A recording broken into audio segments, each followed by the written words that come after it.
A pleasure to have you on the program. Thanks, Dan.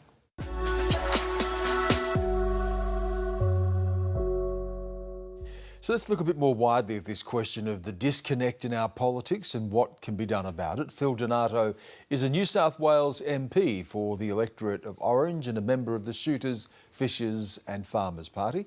Michele Levine is the CEO of Roy Morgan Research, and Matthew Lesh is a research fellow with the Institute of Public Affairs. His book on this topic, Democracy in a Divided Australia, will be released later this month. Welcome to all of you. Thank you for having me. Thank you. Good evening, Stan. Phil, just listening to Gabriella, I'm sure a lot of what she was talking about resonated, but something really jumped out at me, and I'd like to get your thoughts on this. This question of authenticity, that people in the bush are looking for someone who speaks to them and listens to them and someone they can relate to. Oh, most certainly, Stan, and she hit the nail right on the head, really. That's what people in the country are looking for. People in the country are tough, loyal, intelligent, fair-minded people, and they want a representative who's going to speak on their level but speak for them, and a person that they can trust, who they know is going to really advocate their best interests for them, not someone who's necessarily going to toe the party line and be silent on the issues when they should be speaking up. So yeah, I would agree with what Gabrielle said in that interview. You're seen as a disruptor yourself. You came along and you stole that seat from the Nats. In a sense, did you tap into this dissatisfaction, this disaffection that people are having with the two major parties, and why aren't they speaking to people with that authenticity? Yeah, look, that's a good question, Stan. And when I was elected, there was we had issues in relation to the greyhound ban and forced council mergers, which were two topical issues in my electorate especially. People felt that there was, as it's been stated previously, there was a disconnect. People in the bush felt disconnected from the decisions that were being made in Macquarie Street. And, these decisions that were adversely and directly affecting them. And they weren't having a voice. They weren't having anyone speak out for them. And I campaigned on the ground, and it was a fairly grassroots campaign. I did a lot of door knocking, spoke to a lot of people who told me that they'd never had the politician come to their door and speak to them. So it's all about, having that connection with people, being able to relate to people, but more importantly, being able to, articulate those reasons and really push and advance those reasons in Parliament. And, we've just seen the third biggest political swing over the weekend in New South Wales political history, that is. The biggest political swing in New South Wales history was the Orange by-election. So in this term of government, in this term of Parliament, in the last 4 years, we've seen two of the biggest swings in New South Wales political history.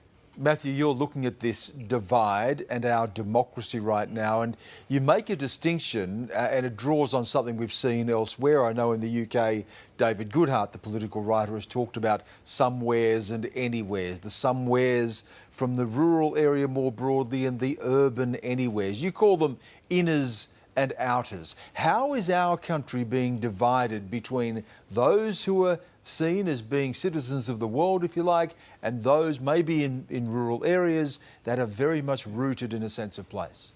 Look, that's absolutely right, Stan. So what we've seen in Australia is this growing divide between what I've called inners, or have received plenty of different names. And the inners are really, I suppose, of a progressive cosmopolitan perspective, highly educated. Their sense of identity and self is based on their educational and professional achievements.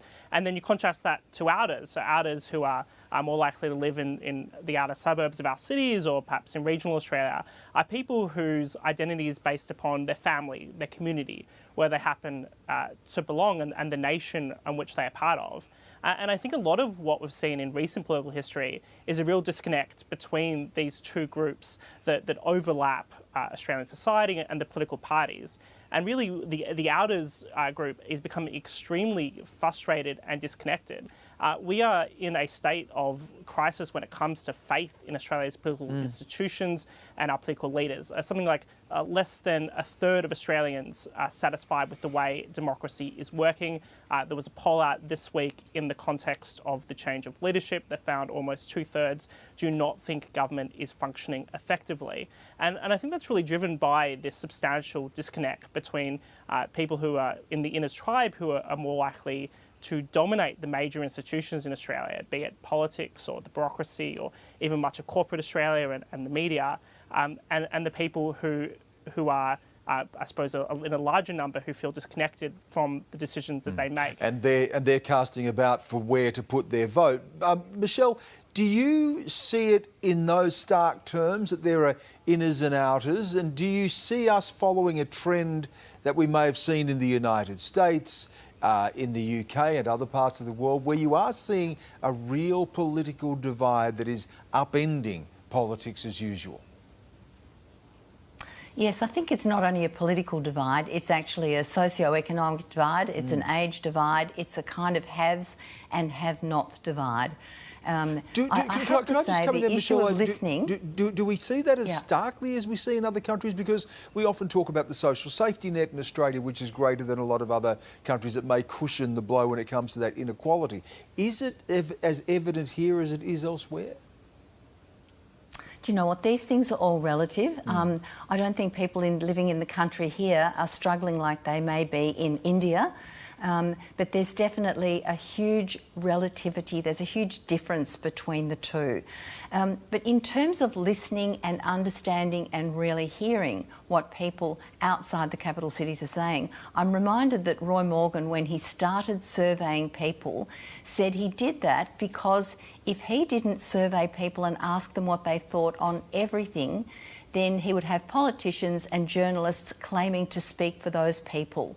And that was in the 40s, and that's exactly what's happening now, because politicians and journalists are so much more articulate, and people in country areas they're being forgotten, they're not being asked the right questions, and the data is really clear when it comes to something like health.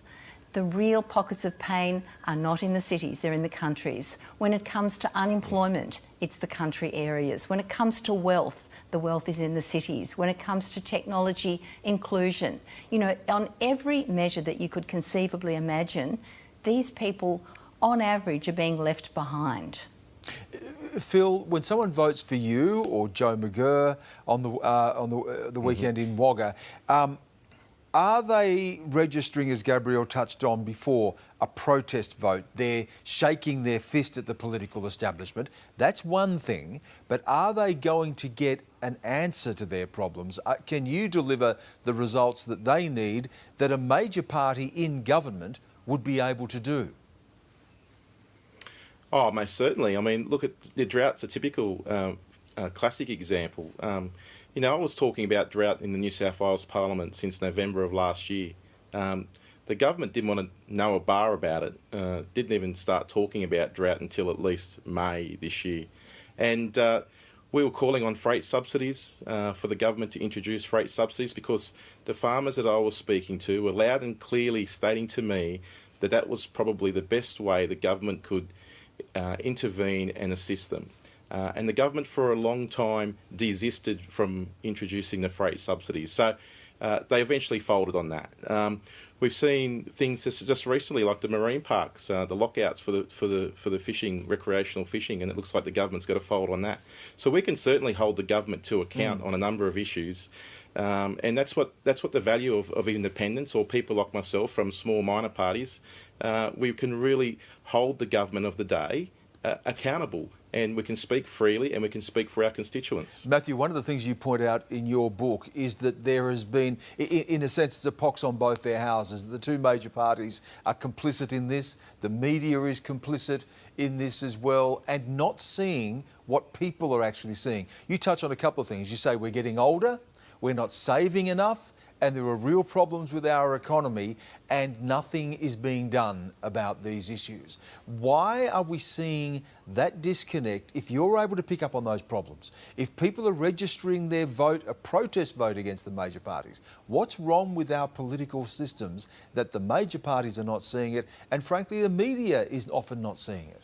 Well, look, I think the reason for this disconnect is it really comes down to the type of people who've who've come to dominate the institutions. If we look at the nature of our political class, it tends to be the most highly educated people from a professional managerial background. No longer do Labor MPs come from the shop floor, and it's relatively rare for a Liberal MP to come from a small business background.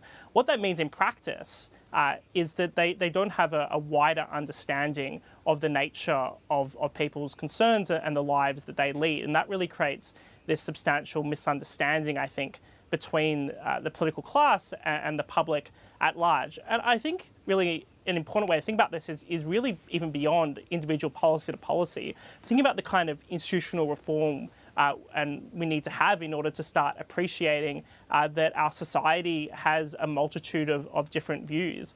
Something I think we need to start talking about, for example, is localism, how we can reverse the century-long trend towards centralising power in the hands of Canberra and state capitals and provide more power to local communities. And in that process, ensure that people's voices are more directly heard in the political realm. Michele, we've already seen people turning away from the major parties, a third of voters at the last elections. If you look at polling now, it seems there still seems to be around about a third of people looking for somewhere else to place their vote. We have more independents and minor parties, particularly in the Senate. There's more volatility in our politics. Is it going to get worse, do you think, in the sense of being more fractured and this disruption that we're seeing? I think one of the critical things is distrust. This election in Wagga Wagga was about distrust. There was an explosion of distrust, not just a failing of trust, an explosion of distrust. And that makes people feel an absolute fear and anger about the betrayal, that they've been treated shabbily and that they feel like idiots for believing anything would be right. So this particular thing is about distrust. But what we are seeing is we're seeing many of our institutions are creating a sense of distrust. We're sort of rolling around these things that are disappointing people. And they do turn to somebody that seems to offer something different. Now, in Wagga Wagga, what we had is a doctor. Who's the most trusted profession? Doctors. So it's going to be an issue. Clearly, one of the things, though, people want is they want a lack of corruption. They want an organisation, a government, a politician they can trust. They want visibility to see that they're listening and doing things, but they also want to know that they can marshal action. And that, I think, finally is where the minor parties and the independents do struggle to marshal action positively rather than just be seen as stoppers. And that was the issue I put to you before, Phil. And I just want to finish on this thought. We have seen the attraction in other parts of the world for, for the saviour figure. There's someone like Trump comes along and tells people what they want to hear. And often they're being ignored by the likes of Hillary Clinton or Barack Obama. We've seen the same thing in the UK with the Brexit vote. Are you picking up a sense that we're moving to that level of angst and anger and the potential for that type of figure, charismatic, authentic, whatever word you want to use, that can tap into that mood? Yeah, look, that's a difficult one. Ultimately, people are really concerned about, things that directly affect them. And when we're talking about people in regional communities, as it's been said on the panel before, access to services, but there's a cultural aspect to this too, isn't there, Phil? There's a real pushback here about what the elites, the people in the cities, the outers, the inners rather, as Matthew would call them, are doing, and the decisions they're making. There is a pushback. There is a pushback, and it's that level of, like I said, that disconnection that people in the bush especially feel they have towards these people who are making laws in the city, who quite frankly think that they have no idea what they're talking about when they're talking about rural issues, So I can understand people in the bush are really quite frustrated with how things have been going. They're quite angry at the moment because they feel like they're being ripped off. They feel like they're being disadvantaged, and that's what I'm hearing loud and clear. And as we've heard tonight, it's not just in the country, as we've seen in other elections. It's also in our cities as well. Michele Levine, always good to see you on the program. Phil, nice to see you again. Matthew Lesh, thank you, and good luck with the book. Thank you for having me.